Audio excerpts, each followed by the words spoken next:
Brooks prepared to take Mrs. Brooks right to the hospital when she went into labor. As he left in the car, he turned right out of the driveway, but he had to go right back home because he had left Miss Brooks at home. As soon as he turned into the driveway, he went right inside and right up the stairs where he found Mrs. Brooks sitting right beside her overnight bag. Finally, they both got in the car on the left side as the right side door wouldn't open. Mr. and Mrs. Brooks again left for the hospital, turning right out of the driveway. An argument occurred about the right turn, as Mrs. Brooks said that Mr. Brooks should have turned left, and Mr. Brooks kept insisting that he was absolutely right, but Mrs. Brooks kept insisting that the hospital entrance was on the left. 2 blocks away, after another left turn, they discovered they had left Mrs. Brooks' overnight bag at home, so they made a left turn, then a right to go back home to where they had left the bag.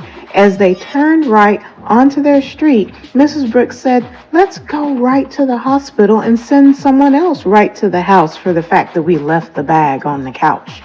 They went left at the next block and turned right back around.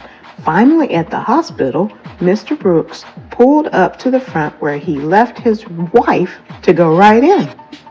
Inside the hospital, they wheeled Mrs. Brooks away. "Where is my wife? I only left her for a minute," exclaimed Mr. Brooks.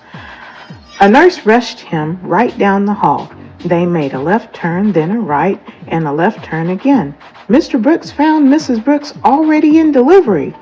But then he realized that he had left the video camera in the car. Right away, he ran out of the room and right back to the car. Not only had he left the camera, but he left the lights on too. Mr. Brooks wasted no time. He ran right back to his wife's room. As Mr. Brooks walked in, he heard crying from his wife because he had left her room and was nowhere in sight. I'm sure you can guess what happened next. As Mrs. Brooks had the baby, Mr. Brooks passed out on the floor. But when he came to, he got a shock once more, for there he saw Mrs. Brooks embracing her new little bundle of joy.